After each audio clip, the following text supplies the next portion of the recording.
Hey guys, welcome back to Khan's Comic Reviews. I'm taking this video to review the books that I had for the last couple of weeks, and I'm going to be making another video after this one to cover this week's books. So without further ado, let's get down to the business at hand. 2 Marvel, 3 DC, let's shoot this off.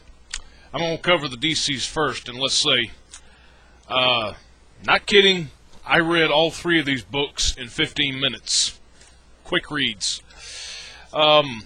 First off, let's shoot into Justice League number 5. People say, yeah, this is a setup book. True. But this is good setup material. I still like this. The 2 biggest things that happen in this issue I think are the best. One, we get Darkseid finally showing up. Collectively hands each of the Justice League members their asses. Big throwdown fights. This is a man of no words and all action, and he's just bringing plain old good old-fashioned fucking destruction down upon the city which they're in. I think it's Star City or whatever, it doesn't say. I've done forgotten, but the fact is that the action is happening. Superman gets taken out real quick. And everybody is all trying to lick their wounds and get recollected together. But the person who brings them all together surprised the shit out of me, Hal Jordan. The other good thing about this issue is that Hal is getting serious now. I was wondering how well I could take him seriously as a hero, but Johns finally gives a payoff for it. Batman, convinces him to get his head out of his ass. Mostly he hasn't had it up there for the warmth, I can guarantee you. And actually manages to bring the Justice League together. It's a little bit quick to be sure, but it all pans out in the end pretty well. So I'm still liking this, and Jim Lee's art, as always, is pretty damn good. Let us bring our evil to the swamp with Swamp Thing number 6. Alright, quick read on this one. Alec waits, you know the stories where the hero waits until it's almost just one damn minute too late to say, yeah, you know what, I need to embrace who I need to be to defeat evil. That's pretty much what Holland does in this issue. And it, it pretty much is too damn late, but he wants to be Swamp Thing. There's kind of a slight spoiler, there's kind of an Evil Dead type of thing which happens to Abigail in this issue, which is pretty cool. And the threat that we thought was neutralized with William Arcane, he comes back with a vengeance. And let's just say at the end of this issue, he really cuts into Alec in a way that I didn't really see coming. This was the story has been good thus far. But, Snyder has had Holland just kind of, ignore everything that's going on around him and be selfish and say, hey, I don't want to, embrace my nature. And this is the typical hero type thing that we've seen in a lot of stories. But this is still good.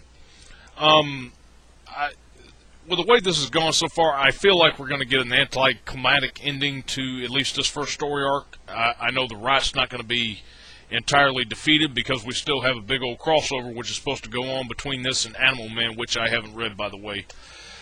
But, it's still pretty good. Marco Rudy's art is excellent, and I do recommend this. Now, moving along to Action Comics number 6. Alright, this is I had, a little disappointment with Action Comics 2 and 3 because it was kind of busy. But, I miss it just being busy, but it was simple stuff that I could understand. I wasn't pleased that issue 5 decided to break away, and we're going to go back and explain a little bit about Clark's history. And it's kind of like this trippy sci-fi adventure type thing. Issue 5, even though I didn't understand a lot of what the hell that Grant Morrison had the characters saying, I still enjoyed that issue. But this one, the only way I'm going to spoil this is good guy is in trouble from bad guy. And good guys help main good guy to defeat bad guy. I understood that much. But what the hell was going on in this issue, and just the way that it ended? Morrison, I like you. You're like Maynard James Keenan to me if he wrote comics.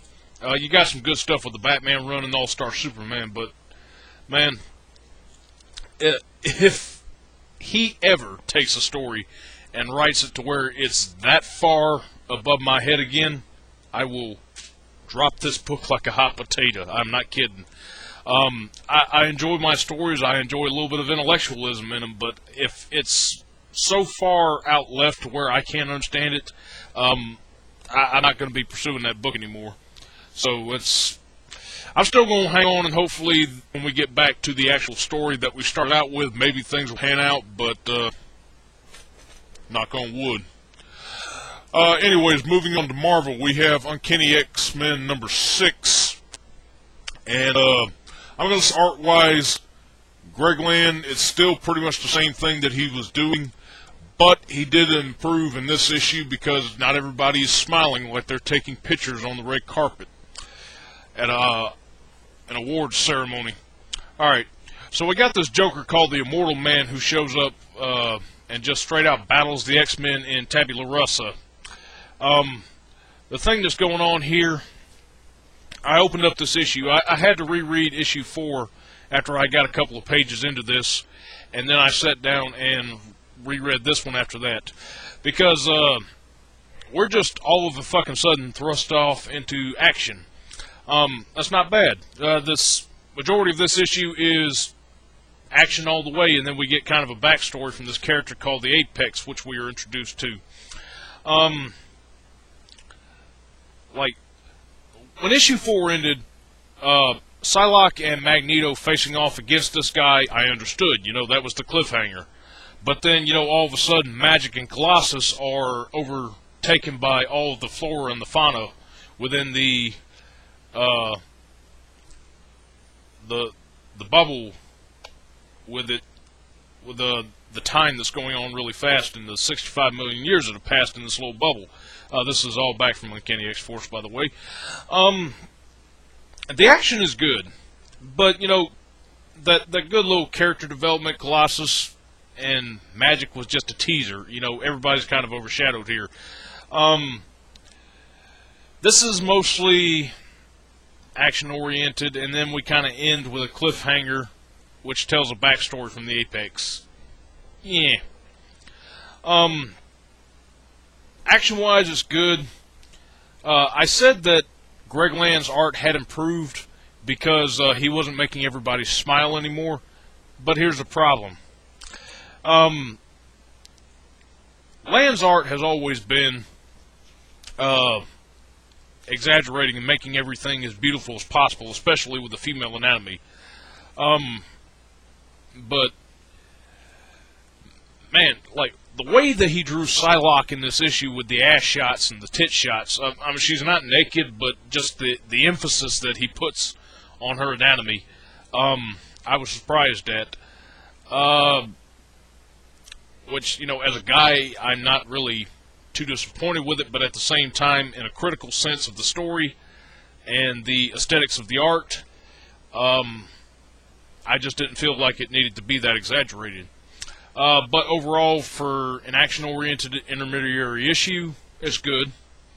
But the criticism of the art is my only complaint of it.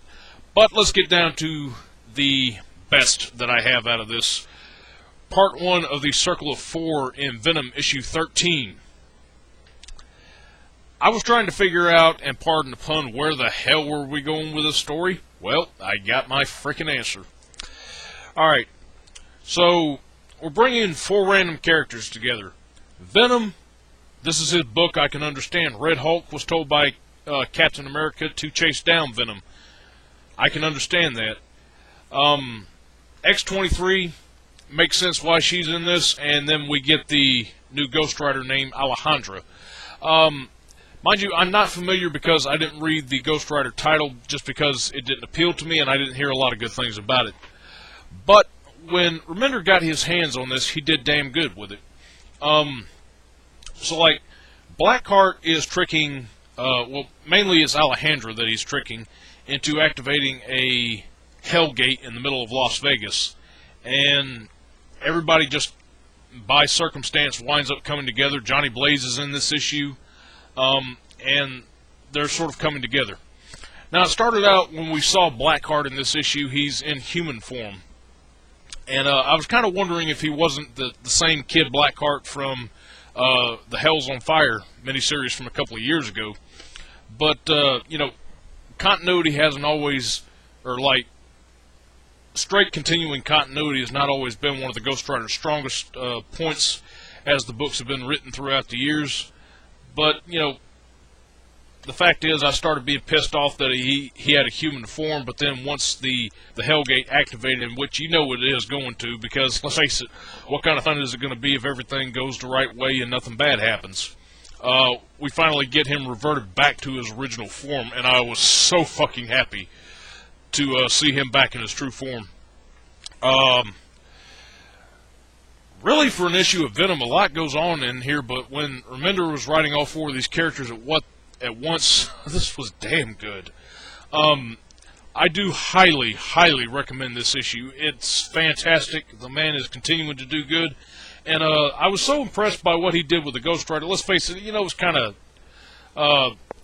the Ghost Rider is touched upon in here for a good bit of panel time. But I wouldn't mind seeing him take over and writing a new Ghost Rider series, because he seems to have a really good handle on that character. But that does it for my books from the last couple of weeks. I hope you guys enjoyed this, and be sure to tune in when I post up the following video for this week's review shortly. So until then, catch you guys later.